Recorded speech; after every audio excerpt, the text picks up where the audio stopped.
Good afternoon, everyone. We are just at time now, so we can maybe start with quick introductions. So my name is Mariam, and I'm your facilitator for this course, and I'm assisted by Tom Russell, who's also on this call. You will see that both of us will provide these meetings. Tom provided the one from last week, and I'm providing the one this week, and we'll turn roles every week. So welcome all, and we'll wait 5 minutes for everyone to have the chance to join. But meanwhile, we are waiting. You can introduce yourself in the chat, saying where you're writing from, and also what you have you found the most interesting in the course so far. So meanwhile, we are waiting. We encourage you to write in the chat.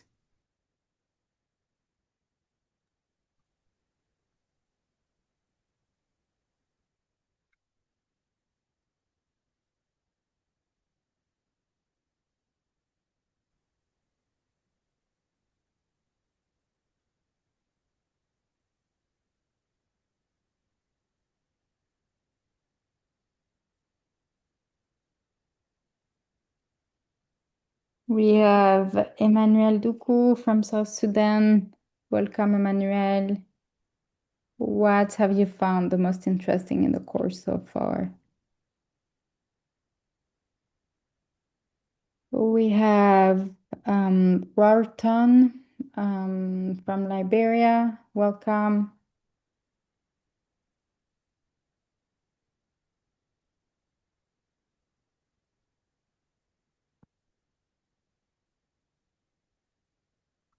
We obviously have Tom Russell, the course facilitator from the UK and calling in from Birmingham.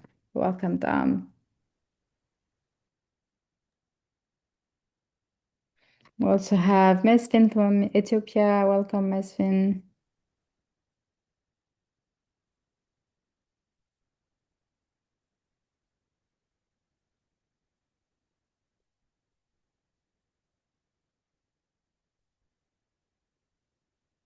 Welcome, everyone who's just joining us. The meeting will start in 2 minutes. We'll give a little bit of time to everyone to connect. Meanwhile, you can type in the chat where you're calling from, your name, and what have you found the most interesting in the course so far. We also have Lennon from Zimbabwe. Welcome, Lennon. We have Magwa John from Uganda. Welcome. And Tom is saying that he was fascinated to learn from Dorcas in Uganda that community members had caught the thieves who stole their solar panels. It sounds like quite the story. We have Mohammed Ali from Somaliland. Welcome.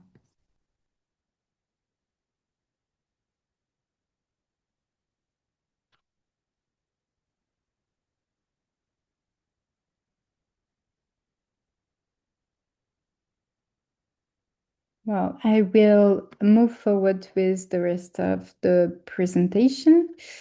The meetings are recorded, so for anyone joining later, they will be able to watch this recording later on.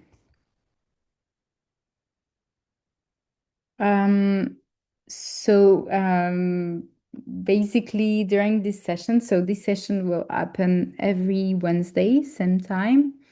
Make sure you're converting the time to your time zone. So the meeting is happening at 5 p.m. Nairobi, GMT +3. So make the conversions to your time zones, there are several conversions directly available on the platform if you don't know the right time for you. For these meetings, we recommend if you have the internet bandwidth, a good internet bandwidth, you can turn on your cameras because this will help the connection with your colleagues. We also recommend to have your mics off when you're not speaking to ease everyone's ear during the meeting. If you want to ask a question or intervene, you can use the raise hand icon to speak. Tom is here to help me facilitate this because when I'm presenting, I don't necessarily see the hands that are raised. But yeah, Tom, please help me with this if possible for you.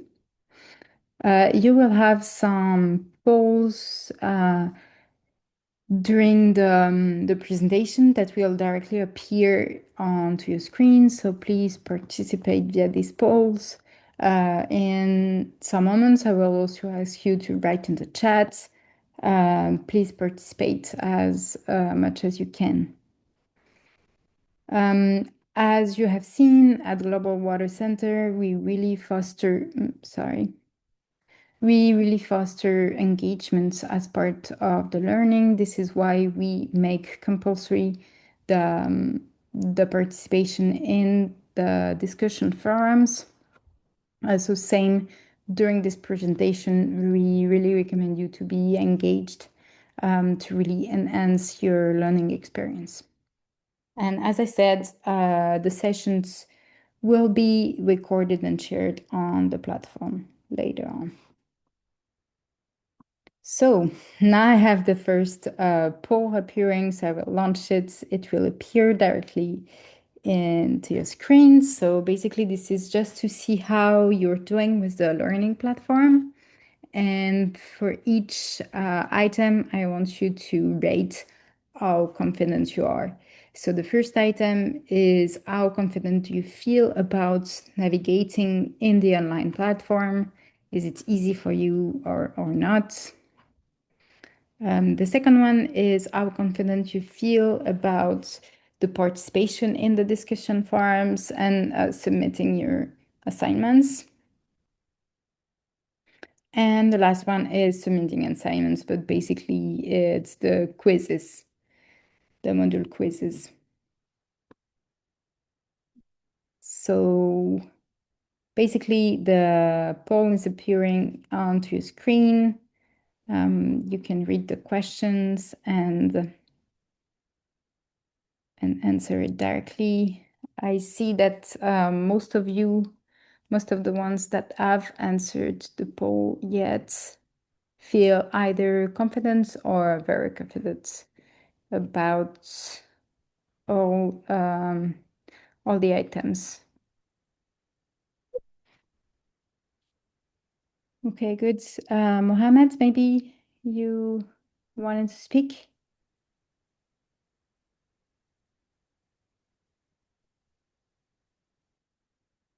Yeah, okay, thank you. So I will end the poll there because everyone that have responded either feel confident or very confident. Yeah, there's several people who answered that they feel just slightly confident about participation in the discussion forums. So I will end the poll here and I will show you again how to do that, just to make sure that you all know how to navigate through this platform. So when I am on the course, so this is the welcome page within the course. You have this course index on the left side. Maybe you don't have it. To get that, it's really simple. You click on the three dots on the left-hand side, and you see all the different sections of the course. So on each module, so if I get to module one, I see that I have module one content, module one discussion, module one quiz, and office hour recording. So this is the recording of the webinar. So these are basically the three items that are compulsory to get your certificate at the end. So you need to Yeah. read. Hello. Yes. I don't know who's speaking. You have a question?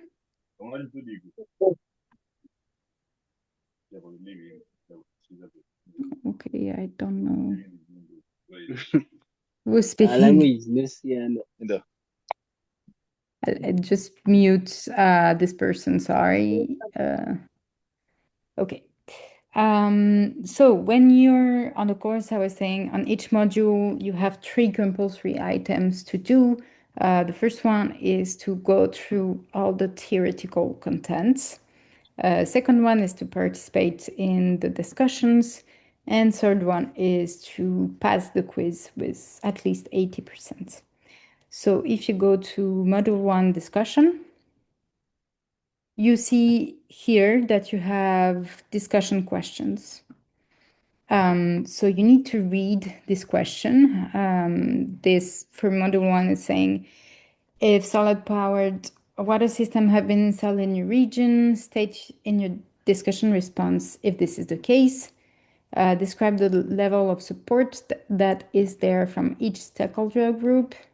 And of the six sustainability dimension, describe the two you think are the most supportive of the long-term sustainability of SPWS.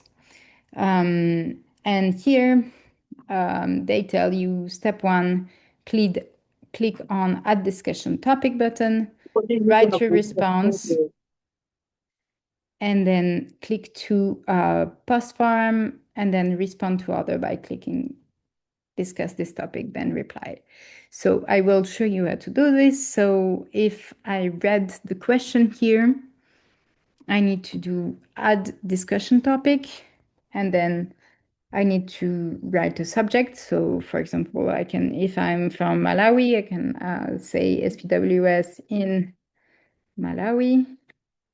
And then I write my answer and I say, yes, there are SPWS in Malawi, blah, blah, blah, etc., etc. And I do post to forum. I will not do it right now because it's an example, but I click to post forum. And once I do that, then it will appear like the one from Moses who answered here.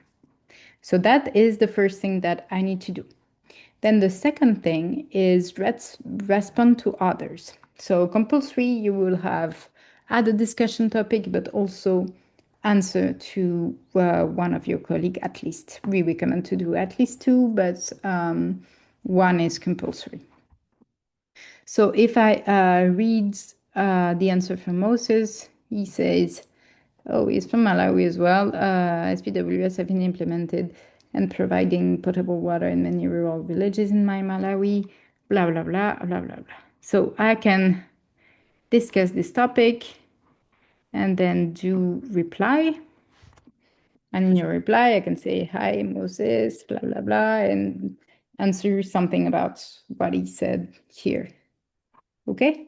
And then I do pass to forum and it will be posted. And I will have a green dot next to module one discussion, meaning that I indeed participated to module one discussion. So is that clear for everyone? How to participate in yes, Tom. And don't forget to go back to the posts that you made to see if anyone has replied to you. Yeah, that's a very good point. Usually you will have a notification. So on the platform, you see that ring bell icon on the top. I have three notifications. And here, for example, I see that I have two notifications. So this is someone who answered something that I said. and I can click there directly. So usually you would have notification if someone answered you. Thank you, Tom. Um, okay, so let's move forward with this.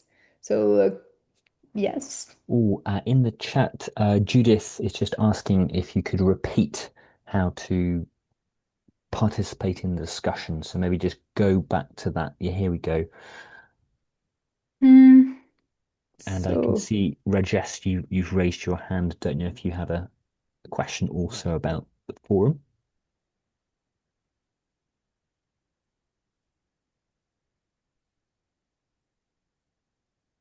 yeah, you can ask your question, Rajesh. Yeah, Rajesh, go ahead. Yeah, thank you very much. I just wanted to know if you can briefly explain the grade tab because I'm not able to get it properly. To explain The grading system. the Grading grading. Okay. system, yeah. Okay, let me explain first how to post a discussion again, and then I will go to the grading. Okay, good. So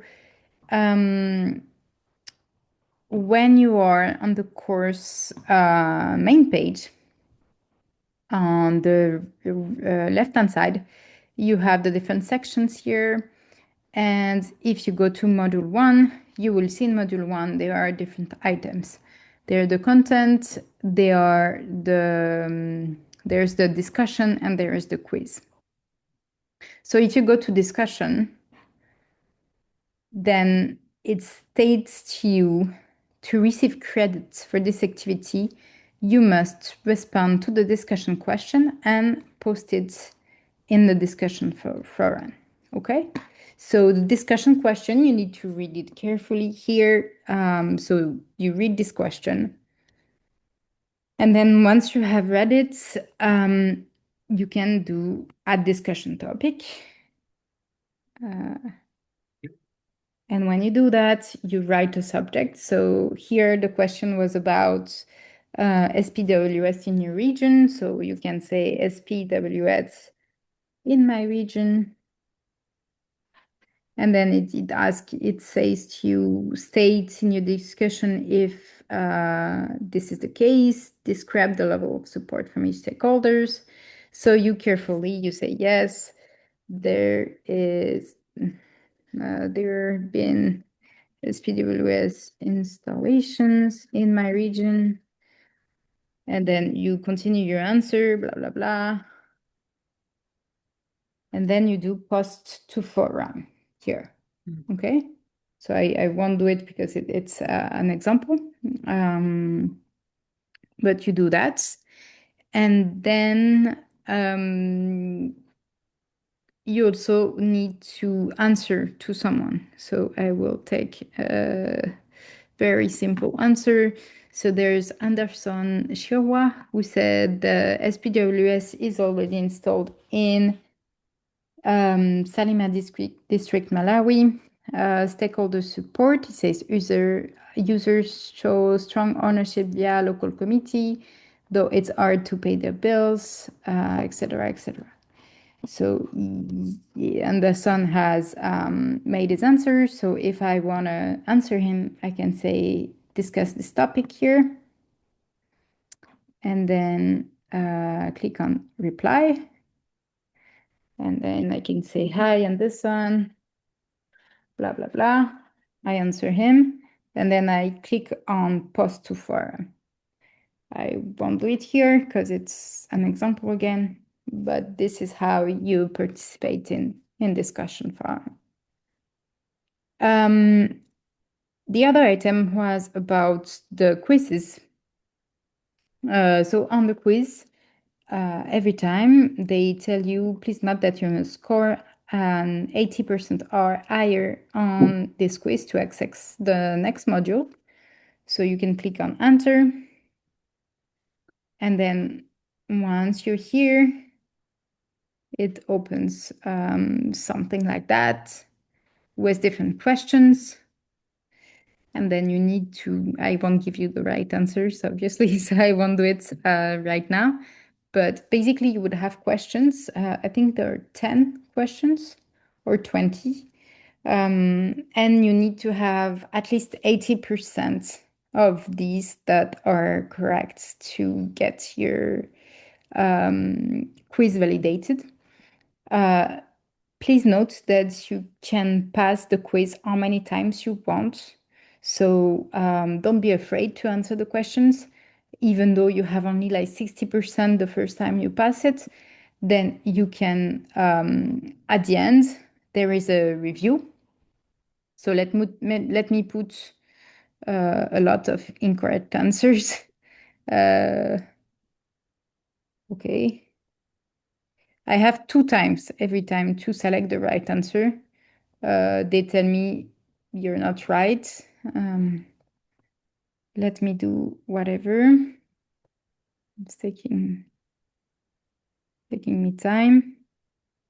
So I'm giving you a lot of clues because obviously I'm telling you which ones are not the correct one, but no issue. I'll just try to show you again. I hope it's only 10 because otherwise it's going to be long.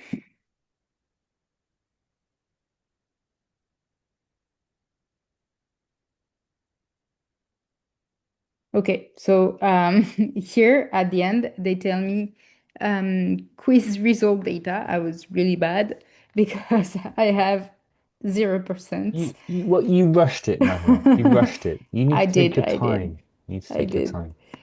And then you can click, what is really useful is you can click on review quiz. And then on the review quiz, there are clues at the bottom. So here it's red at the bottom. So I see that I answered it incorrectly.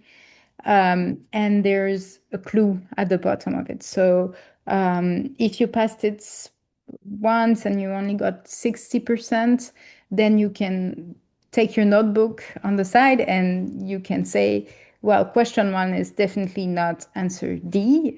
So you know that next time you may have a different answer. And you can note also the clue that is at the bottom. So same for this one, there's a clue in blue at the bottom. So I hope this helps. And then, thank you, Marion. And then you might see in the chat somebody's asking about the course content. So maybe they are referring to the unit module, working through the content. Yeah. Okay, so for the content itself, so when you go to module 1 content, you can go and enter. And then you have a lot of different things to see. So if I go in introduction and then I go all over these, I go all over these. And then here, because I already did it, I just have the option. So here I have 100% complete. This is also a way to see how complete you are with different activities. But let me take one where I'm not 100% complete. Let's go to module 1. I can go.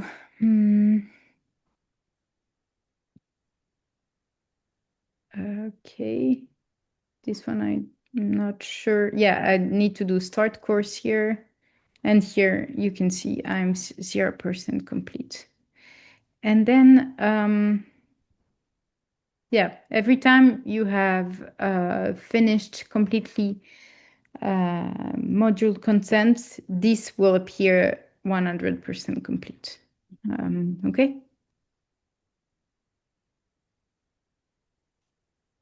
Great. Checking the chats if there's, yeah, I think we're good. Okay, I will move forward with the rest of the presentation. This is a quick reminder of the course objectives. So the first one is to evaluate the relevance and applicability of a SPWS system, SPWS, solid powered water system. So there's two systems if we put SPWS system again.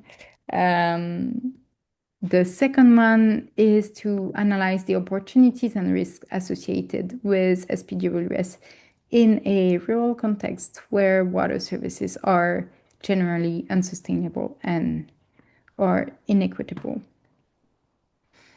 It's also to recommend improvements to programs already using SPWS, and it's to promote SPWS as a mean to enhance the sustainability and equity of water supply systems. So these are the general objectives of the course. You will see that this course is quite introductory. And seeing these objectives, you will see that there is no like design included in this course, and it's on purpose. This course is really here to analyze the enabling environment for a solid powered water system. So it's before any design can be done, this is a requirement. In terms of the programs, you will see that, as I explained before, at Global Water Center, we really foster discussions as part of your learning experience. And this is why we recommend to have a specific program for this course. So in most of the online courses that you will see, you can rush through the course content and then finalize the course in a week if you want. At Global Water Center, it's not really what we foster because the exchange that you will have with other participants, other learners in the discussion forums, in the sessions like we have today, is actually what we foster and we recommend for the learning experience to be better. So this is where we recommend to follow this program. So basically last week we were doing the module 1, which was what is the problem. This week we're doing a first part of module 2 because module 2 is quite big.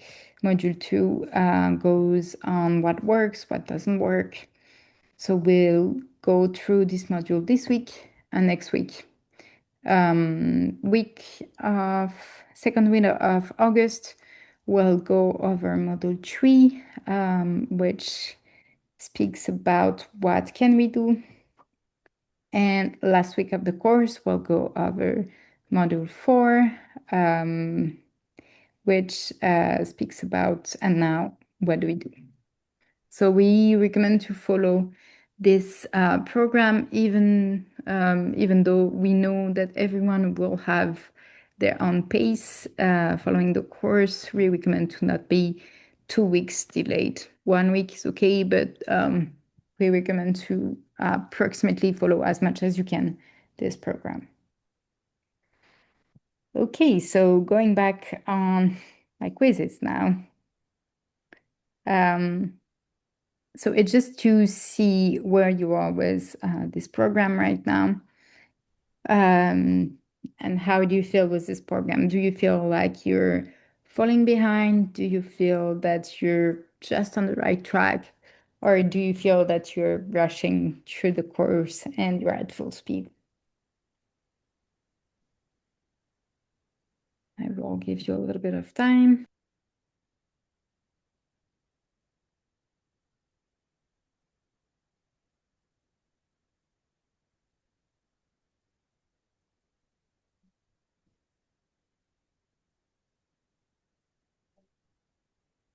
Okay, so right now we have a great percentage of responses, but there's approximately a third of you in each group. So a third that are falling behind, a third that are just on the right track, and a third that are rushing. Okay, good. That gives us a little bit of an idea on how you all are with the course. I will move forward. So right now we'll go over the content of module 1 just to make sure that you all have yes.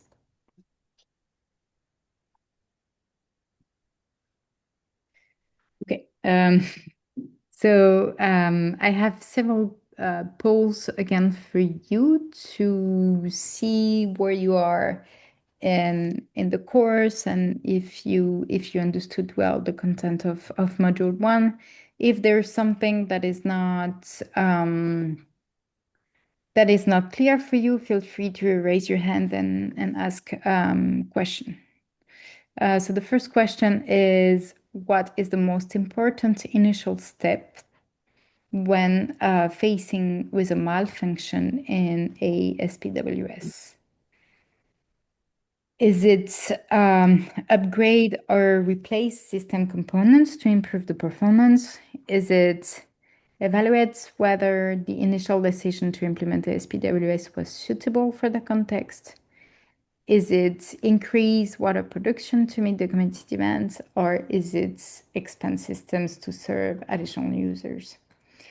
Remember, the question is what is the most important initial step? So what is the step that you cannot miss when you're facing a malfunctioning system? I think we have a good amount of participation. So most of you answered the answer number 2, but there's some of you who answered the upgrade or replace system components. Yes, Tom? Okay, playing devil's advocate here. If Are there circumstances, are there times when one upgrading, replacing components becomes the priority, even if at the same time we're evaluating whether it was the right option to begin with? Can there be circumstances, do you think, when we do both? So here the question is about malfunction. I would say if the system is not functioning at all and the users are not served with water at the present time, yes, obviously upgrade or replace some system components is compulsory because we cannot cut the water access to users. Unless there's an alternative supply that we Yeah. might want to bring in for a short period, just thinking out loud here. Yeah, definitely. Um, yeah, thank you for this. Obviously, the right answer, the one that should come to your mind was evaluate whether the initial decision to implement ASPWS was suitable for the context. So you will see with the tool that we provide in the course that you will have everything in hand to analyze whether the context is an enabling environment for SPWS. Because in a lot of cases, we implement SPWS, the design is great, system components are great as well, but the issue is, for example, with the water operators who don't have the knowledge or the capacity to operate and maintain these systems.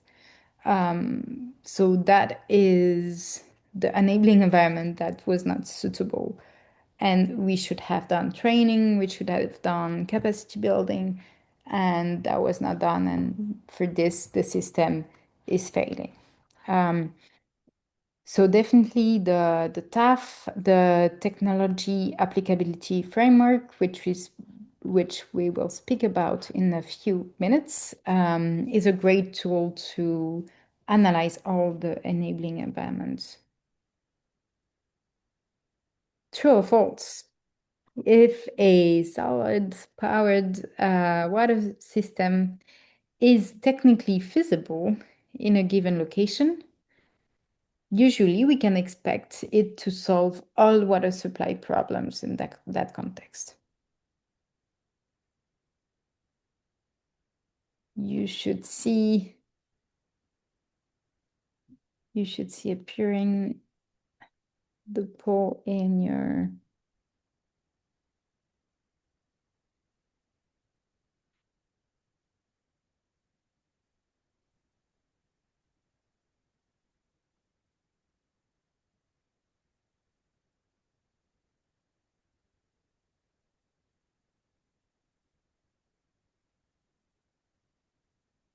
Okay. Is there someone who answered that it's true, who wants to explain why he or she thinks this is the right answer?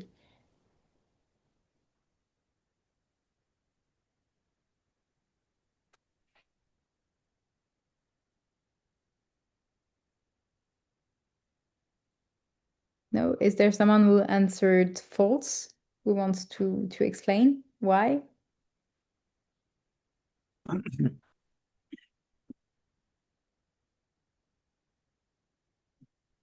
Hello, Rajesh. Yes, you can Yeah. speak. See, my answer is false, but in certain circumstances, like if I say about my region, there are remote places and it's very difficult terrain, difficult like hilly areas where there is difficult to provide electricity grid electricity system. So there are no other alternate, but they have to go for SPWS.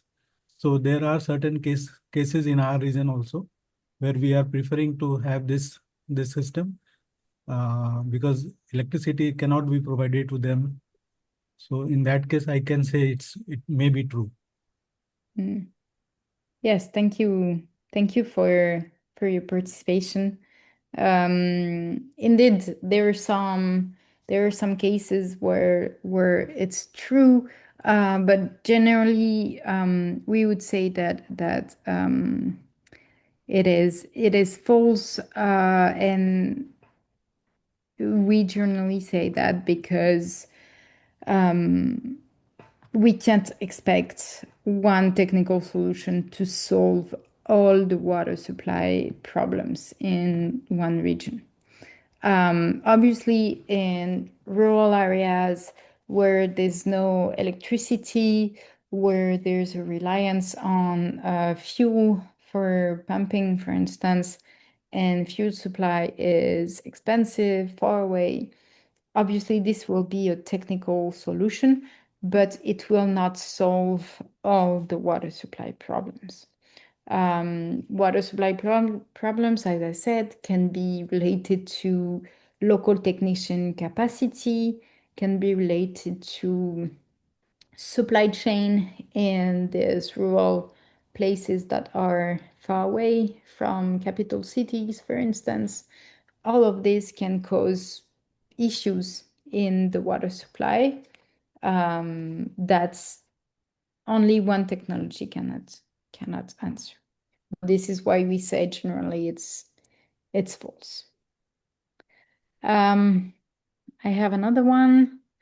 The question is, what is the main objective of the TAF framework when evaluating water supply technologies? Remember, TAF means Technology Applicability Framework. So this is the tool on the course that will help you to analyze the enabling environment for introducing a new technology in a specific context. So what is its objective? Is it to evaluate only the technical performance of a technology? Is it to compare costs and select the cheapest option? Is it to assess sustainability across multiple dimensions from the perspective of stakeholders? Or is it to standardize a solution for use in all contexts? So I will give you a little bit of time to answer this question.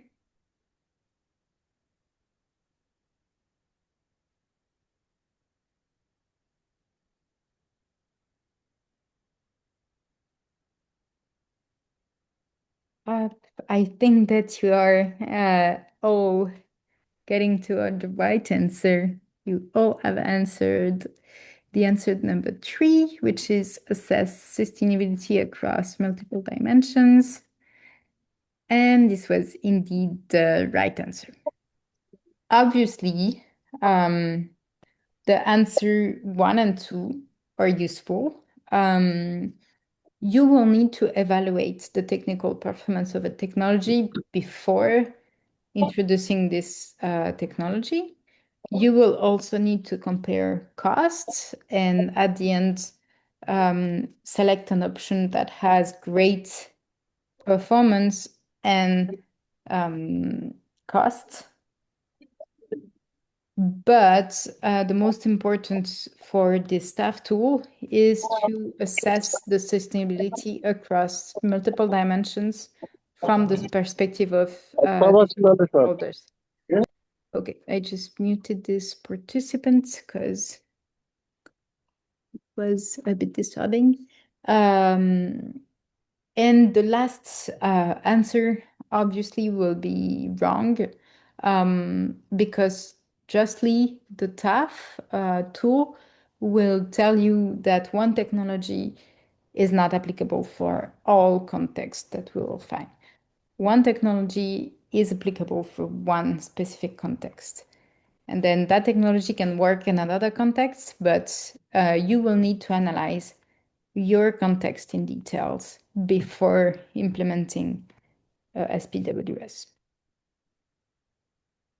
So let's dive into the analysis process, which is embedded into the technology applicability framework. The TAF, which is the tool that you can download from the course platform. And this is the tool that we will use all along the course. So this tool has the 4 main steps, sorry, but divided in 3 modules. And basically, each module represents a traffic light stop. So module 1 is pre-selection and then 2 different screenings, which each one gives us a green light or a red light. First one is the needs assessment. So is there a need for SPWS in your region? And then the screening 2 is the applicability. Is it feasible to install SPWS in your region? So that gives you a first red light or green light to move forward with the second step. Step 2 is evaluation, where we will go in the field and evaluate different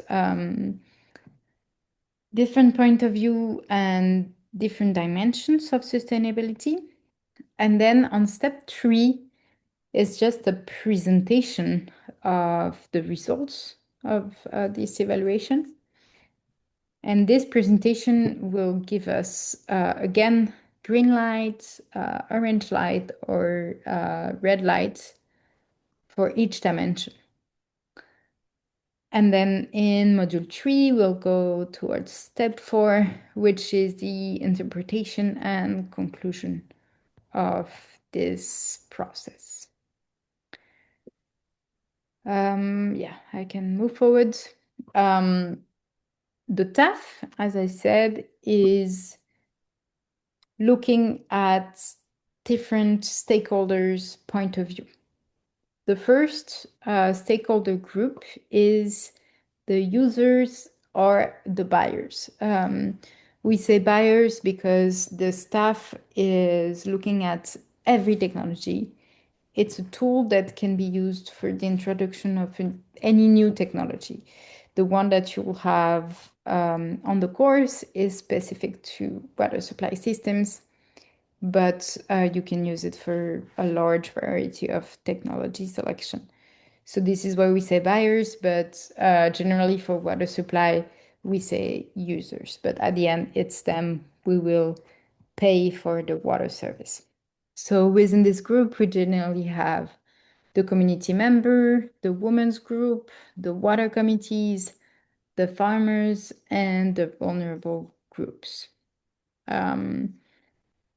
Second group is the providers, the suppliers. So this tackles the water system operators, the local artisans, the local technician, but also the solar equipment resellers. So resellers of solar panels, resellers of solar pumps. And this is very important because they're the one who at the end who will sell the maintenance and the maintenance parts that you will need for sustainability. The last group is called the regulators, donors, facilitators. Generally, this tackles water ministries, local authorities, NGOs, any design company, construction company, or technical partners that works with standards, supervision, or funding. So these are the three main groups that we will analyze the point of view. Just for giving you a little bit of context, in the course you have case studies, and you will see that in the case study documents, there are field assessments for 10 SPWS. And this was just to give you an understanding of the different stakeholders' point of view. For example, we have the mothers group who said the tariff is affordable as long as the breakages are repaired quickly. So this is the point of view of the users. There are many other point of view, but this is just an extract of what it can look like. Point of view of the providers, we have the water operators that said there's a lack of electrical power during cloudy weathers, and we cannot fill the tank fully. We also have the technicians that are coming to repair the system that said that several pump motors burnt out due to incorrect wiring. And you have the design company that did the SPWS design, who said that there were no pumping tests or prior hydrogeological studies when they designed the SPWS. So this is to give you a bit of an overview of what it looks like in the case study. So for each point of view, the TAF will give you a color code depending on whether it's an enabling environment or not an enabling environment for SPWS. So if you have green or plus, obviously it's favorable. It's a higher neutral value. It means that there are positive characteristics that support the sustainability of the SPWS. In our example that I gave just before, when the mothers say that the tariff is affordable as long as the breakdowns are repaired quickly, this is basically a favorable point of view. So we would give it a plus or green symbol. You have the orange that says that it's somewhat favorable. It means that it's compatible, but it presents a potential risk, requires target monitoring. So in our example, here we have the operators that said that there's a lack of power during cloudy weather to fill the tank. This will be, for instance, orange. There's a lack of power sometimes when there are clouds. This is compatible with the technology, but obviously will require targeted monitoring to see if we need to install more solar panels in the future, for instance.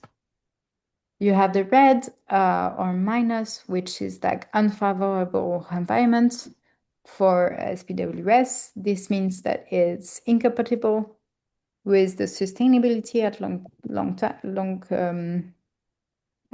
time, and it represents a major obstacle or a future failure factor.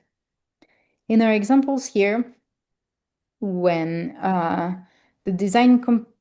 when the technician said that there are several pump waters who burned out due to incorrect wiring, these could be, it could be like two of them. It could be orange or red, but that's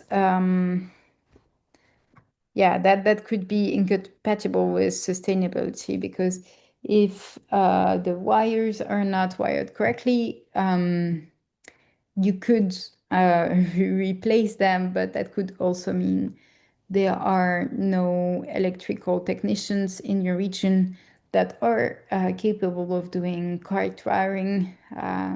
So whether you want to do further training, that could be orange.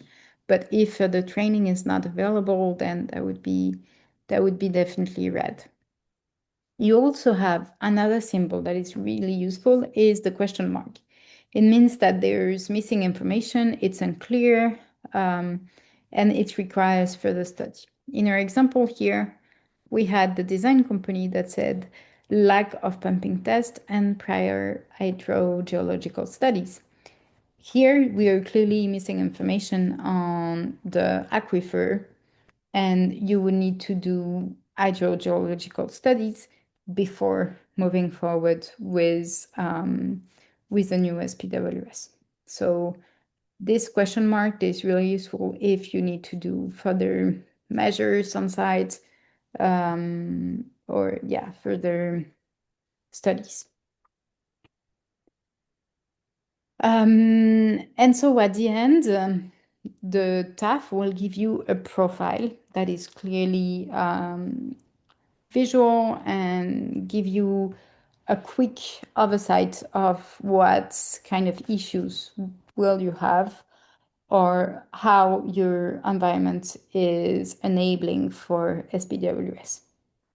So you would have, sorry, this is still in French. Oh, I did the presentation in French yesterday, so it's still in French. I'm sorry, I will change it. But basically, you have the dimension of sustainability on the left. And then on the column, you have the different perspective, so users, producers, and regulators, NGO facilitator, etc. So for each dimension, you would have a note given, a symbol given to each perspective. You would have green lights that give you, okay, from the regulator's point of view, the economics are good to go. You have orange lights, which means this is yellow, but orange or yellow, which means, okay, it's an enabling environment, but I will need to do something to make it more enabling. So there are actions to do before you can move forward with your technology. The red lights. Red lights don't necessarily mean you cannot move forward, but it means that it will be very difficult for you to have an action on it. And you will have question marks, meaning that you need to go on further study before you move forward. Again, quite quickly, this is just to explain how the different steps are working. Step one, as we said, you have the pre-selection. So pre-selection, I think, is just 5 questions. So on the course, you would see one document. It's a Word document that is called Step 1, a screening. Screening sheets And it asks you like several questions. How was the technology introduced? What is the name of the initiative or project? If the introduction of this technology will be subsidized, what proportion of this subsidy was provided relative to the overall cost of introduction, etc., etc. So you have, I think, 5 questions for the pre-selection. And then you have the needs assessment. So needs assessment, if you're working in the wash sector, you know what I'm speaking about. It's basic needs assessment for the technology. So what is the main type of water source that people are currently getting water from? Is it do they already have pipe water with a tap stand? So if they do have already pipe water and that is reliable, obviously you will not move forward with SPWS, for instance. However, if they have if they take water directly from a lake or pond that is far away, obviously there will be a need for SPWS. So I will not go into too much details in here. You should all be able to analyze the needs of ASPWS in a community using this form. So yeah, these were the other questions you have. So which are the key problems that solar pump could solve? Can solar pumps provide the level of service needed in terms of technical capacity, etc., etc. And then the second screening is about applicability. Applicability, you need to see it more as feasibility. For instance, if you see the different questions, sorry,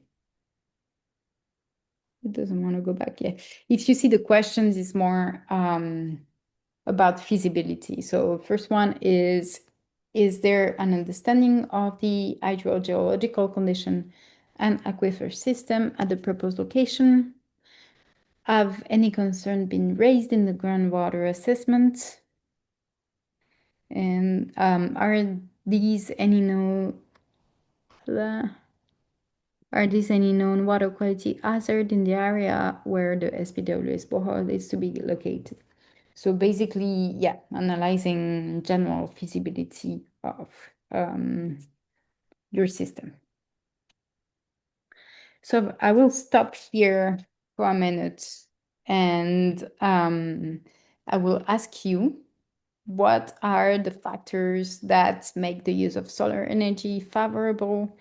And you can share from your own experiences of SPWS in your region. And if you don't have, you can take the case study directly that is in the course. So feel free to raise your hands and share examples of factors that made solar energy favorable in your region.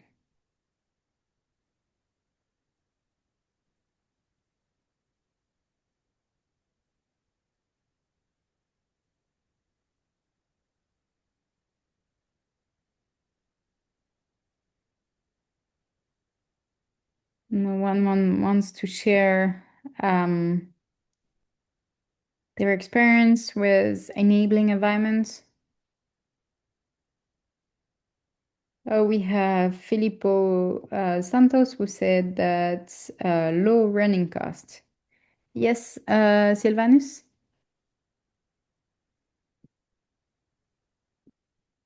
Hi everyone. I think Philip was already mentioned, but for sure solar is more reliable as compared to maybe fossil fuels or grid, and it's also less expensive or rather cheap as compared to running generators. Yes, thank you. Thank you for this participation. Yes, indeed. Generally, solar energy is more expensive to build from scratch. However, in the long running cost, in the long running costs are cheaper. And I think in one of the resources in the course, you have a comparison of running costs over 20 years of a solid power water system versus running cost of a diesel generated water system. And I think the cost of running a diesel generated solid power the diesel water system was about $100,000 over 20 years. And for a solid powered water system, it was only 20. It was about that range. But there's one resources that you can find at the end of the course in the resources section that speaks about this. So yeah, you can definitely say that it's low running cost. We also had Filippo Santos said less maintenance compared with diesel generators. Also true. Generally, the maintenance is less. It's about cleaning the solar panels just to make sure they are clean. It's about making sure the electrical components are clean. But yeah, general maintenance is cheaper. We have several people who said sun energy available all around the year. Availability of sunlight. Yeah, definitely. Definitely, these are good answers as well. We have engineer Sugiri Julian. Do you want to say something? Yes. As it has enhanced the production. In Ghana and most of the communities we operate, we have erratic power supply. Yeah. And there are some places the power factor is terrible. Yeah. But where we have these solar facilities, our production in those areas are high. And so for us as utility players, it's a good option. And then we also use blending modes. And where we have this blending mode, even with with low radiations, we realize that the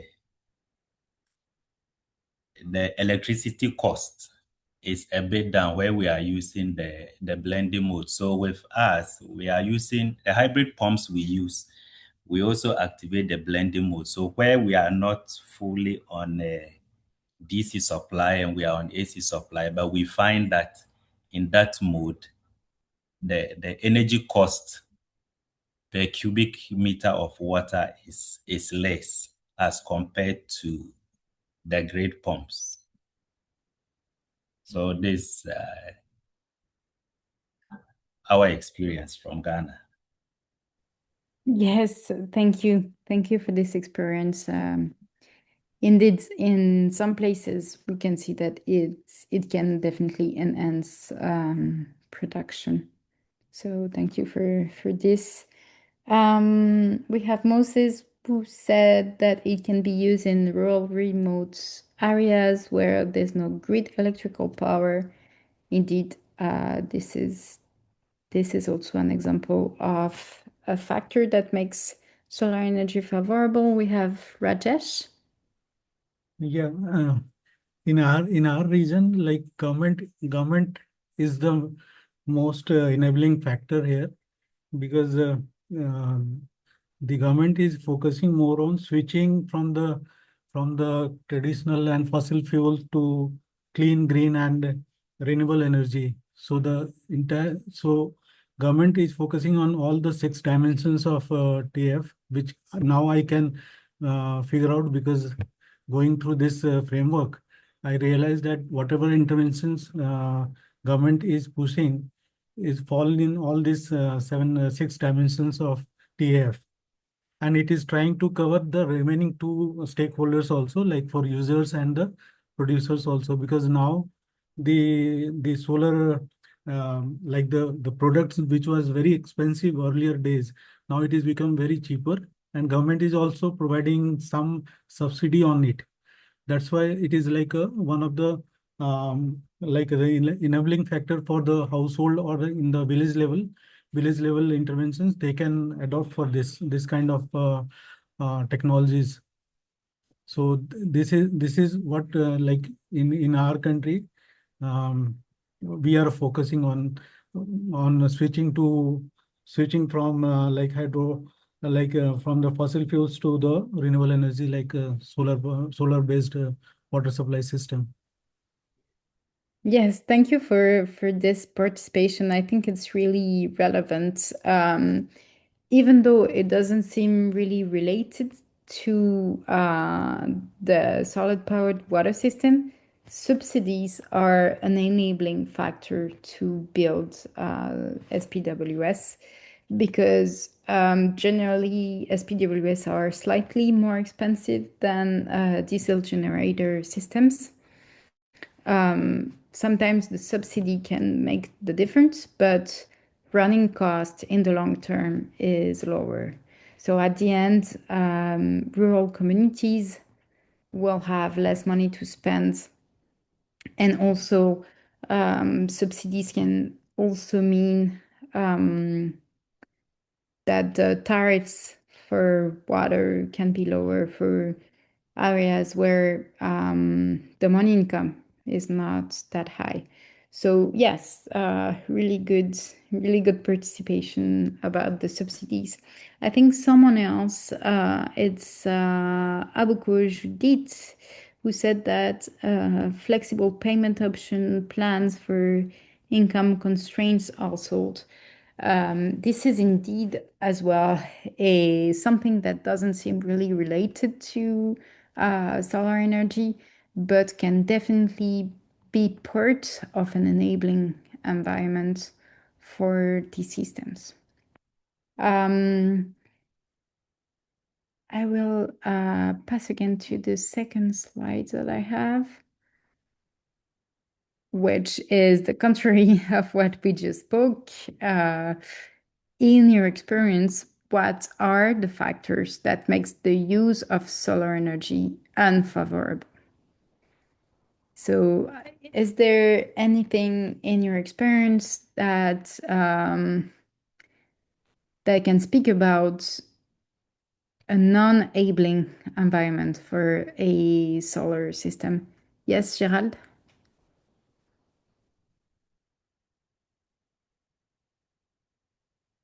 Hello. Thank you, Mariam.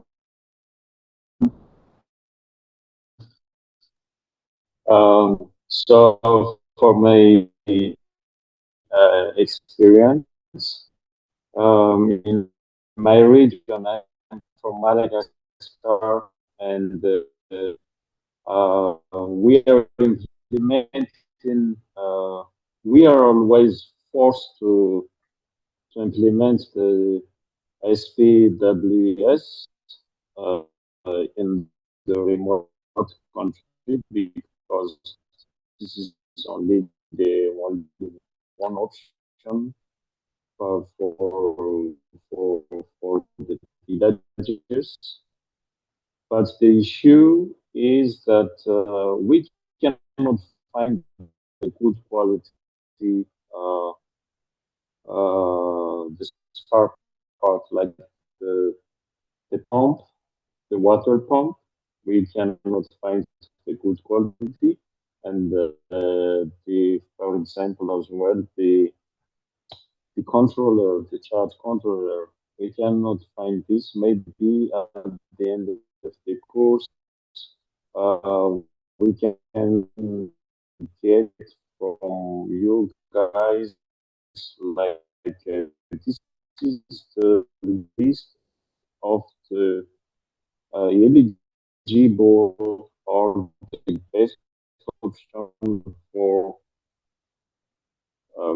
4 spare parts. That will be very helpful for us. And as well, um, this is just a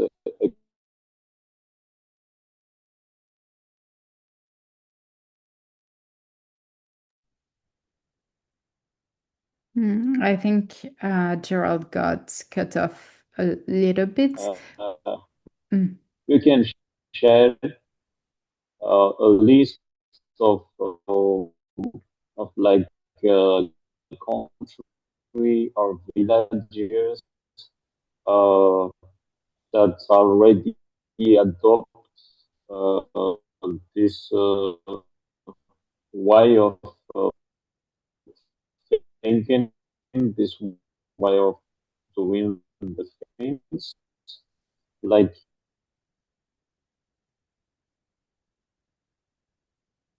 Okay, you got cut off a little bit, Gerald, but I think we understood the most important part of your experience. So you were saying that in Madagascar, it's very complicated to get good quality equipment for salt-powered water system, mostly complicated to get the good pumps. Supply chain consideration are one important aspect to analyze. So remember in the TAF tool, you had, I will go back to the TAF tool. Sorry. This is in French, but I have indeed one example. It's again in French, but basically this is the provider's point of view, and you have the technical dimension. You have the knowledge and capacity dimension from the provider's point of view.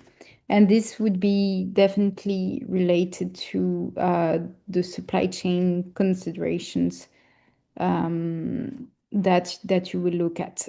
So within the TAF, you are required to analyze this supply chain as well.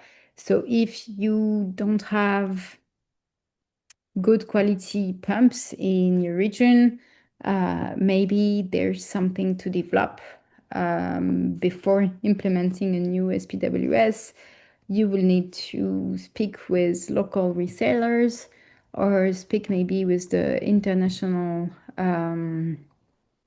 provider of solar pumps and say that you will need to buy X number of pumps, and maybe they have a reseller in country that they could work with to develop a little bit the supply chain.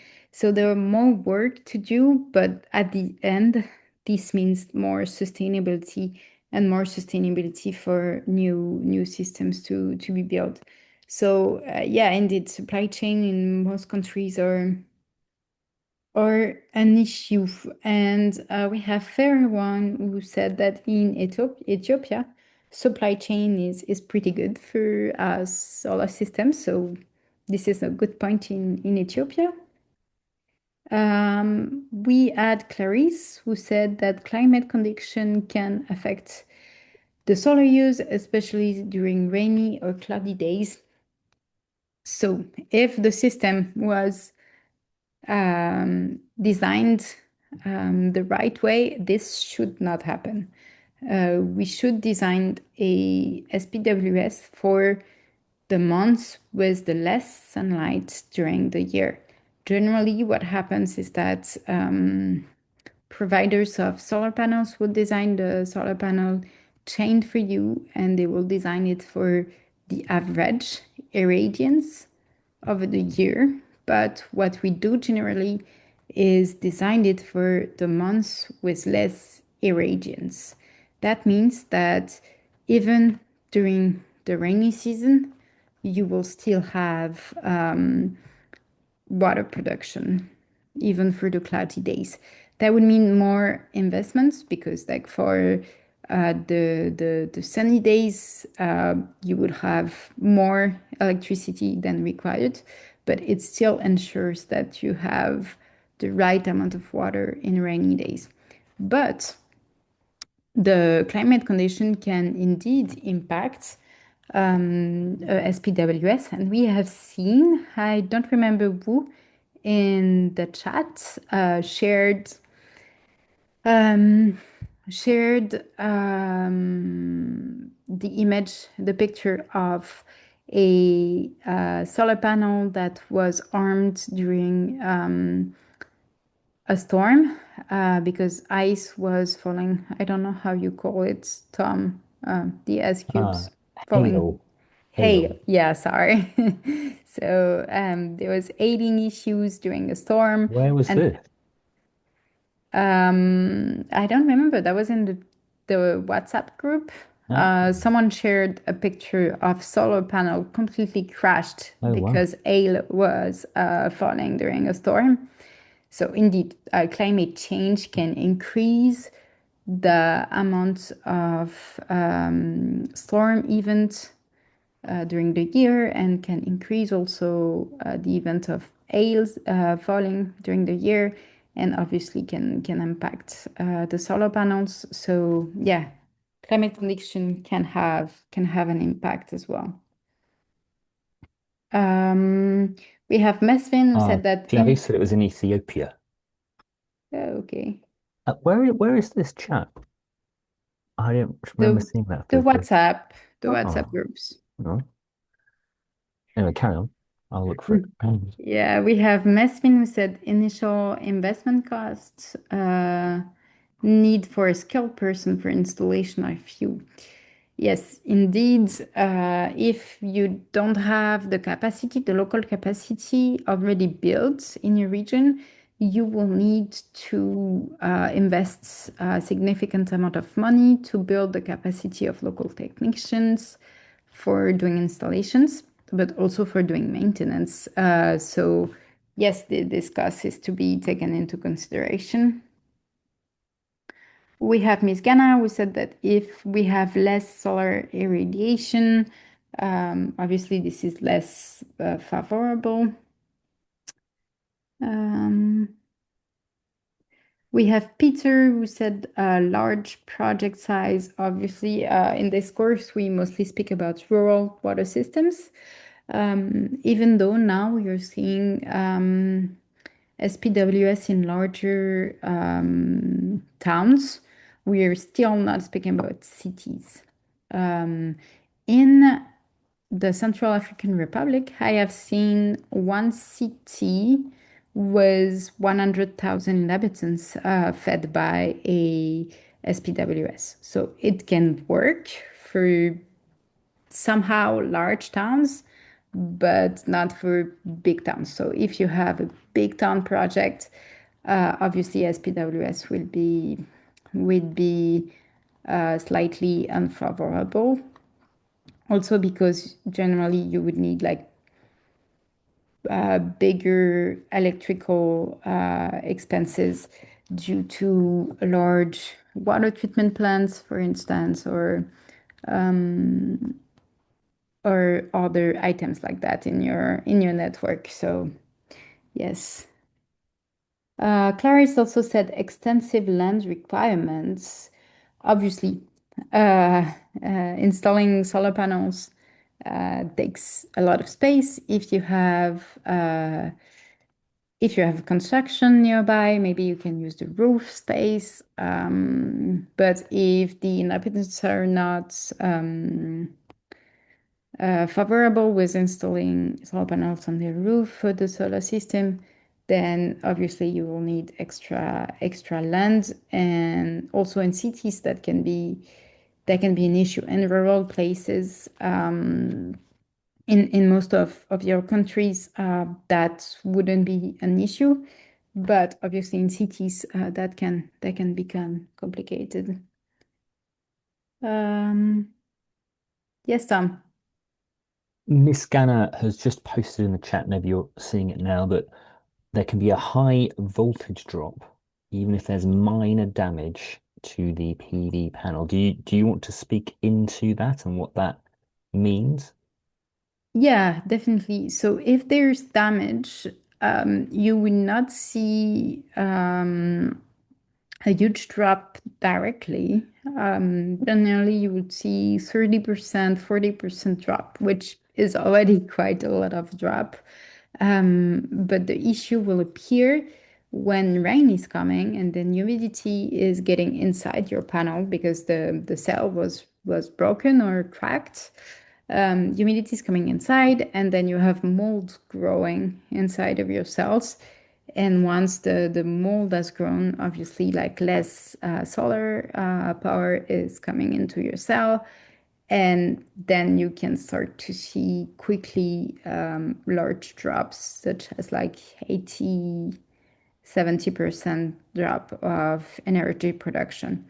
So it will not be dramatic directly, but you will need to change your cells after some time, obviously. We have engineer Zuyeri Julian who says that besides initial high cost spare parts are hard to find, especially for high capacity pumps and replacement costs that are generally high. So yeah, same comment as Gerald. Supply chain is generally an issue, and sometimes in our SPWS project we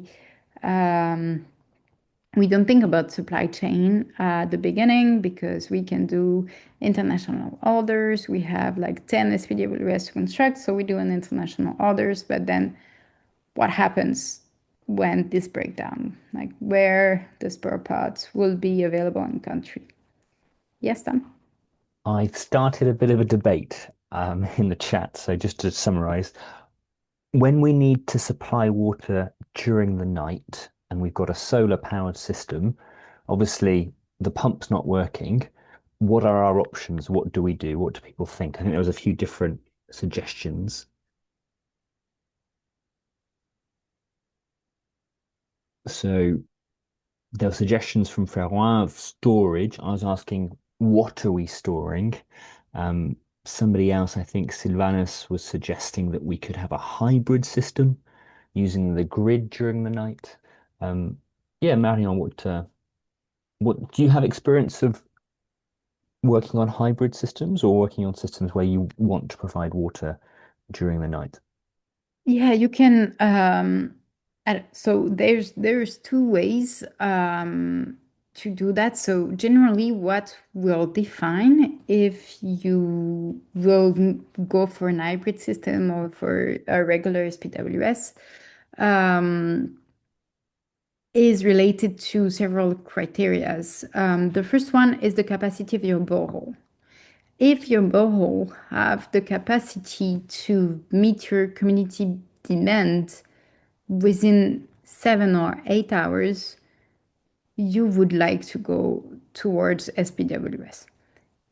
If you're not connected to the grid, if you have electricity grid, then obviously this is less of an issue. But if you have to rely on diesel generators, the cost will be even higher at the beginning because you will need to have an inverter to change from solar energy to diesel energy. You will need to buy a generator as well as solar panels, so your cost will be definitely higher. So if your borehole is producing enough water to meet your demand within 8 hours, then I would really recommend to move toward only SPWS. If your borehole doesn't have the capacity to produce the water demand you want, can the reservoir act like a I don't have the word, but can you have enough storage in your reservoir to fill the water demand during the night? So you could have like a larger reservoir. Obviously, it's a higher cost as well, but in the long run, it will be less expensive than having diesel. So before moving to a hybrid system, you really need to assess these two items. If you can't, if your borehole capacity is still low and you cannot you cannot build either a larger reservoir, or the difference in between your demand and the borehole capacity is too high and the reservoir cannot compensate, then yes, you can move toward hybrid systems. And yes, Tom, you had something to say. Yeah, just I actually need to head off at 1:30, just to give you a heads up. So if you're still on the Yeah. call and I drop off, it's not because I've fallen asleep. It's really great discussion. So yeah, just to give you a heads up. Yeah, no problem. And yes, there are amazing discussions happening in the chat. I love that. Yeah, Engineers a Year says we solve it by increasing storage capacity so we can store enough water with solar pumping. Yes, and also I've seen that several people have said that they have cyclone or hurricane, and either it broke some of their equipment, or we also had someone who said that when a hurricane is announced, that they just take off the solar panels. I think that is a wise decision. Yeah, I love this discussion. Nelson is saying dust and sand accumulation. Strong winds often carry dust and sand that settles on solar panels. Obviously, dirty panels absorb less sunlight, reducing electricity. Yes, this is an item to think about, is general operation and maintenance. We generally recommend to clean the solar panels at least once a week, and especially if you have sand storms, then you will need to maybe clean them every day, because dust is definitely reducing your solar capacity. So yeah, cleaning the solar panels, cleaning them correctly so you don't create like cracks or small marks on your solar panels. Generally, we recommend to clean them with a soft tissue, especially if you have sand on them, because sand can do marks if you push too strong on your panels with sand. So yes, cleaning them with a soft tissue, or just pouring water on them because they have a slope generally.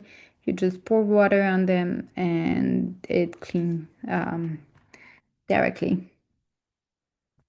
Okay. Yes, we are clearly over time here. So I love these discussions, but we will end them here. I had a couple of other items, but I will not move forward with them. And we will see all of this in the next webinar. So next week we are still moving forward with module B, which is the same module that we are speaking about, what works, what doesn't work. And the webinar will be slightly different. So I will stay on for any remaining questions. I will stay on 5 minutes if there are any remaining questions. I remind you that there is a port in the course that I will show you right now, that is questions and answers. I think there are already questions in there that we need to go through with Tom and answer. But if you have questions remaining, you can just add a discussion topic here and ask your question. And we'll take time this week with Tom to review them and answer. And do not hesitate to contact us as well if you have any question, either me or Tom. This session has been recorded and will be shared in the course. As you see in each module, there is the content, the discussion, the quiz, and there is the office hour recording right here. And if you click here, for instance, you will see the recording from last week. So you will be able in a few hours, just the time for me to upload it, you will see the recording of this webinar. And thank you all for all the discussions. That was really incredible. And we'll wish you a nice rest of your week. And we speak soon.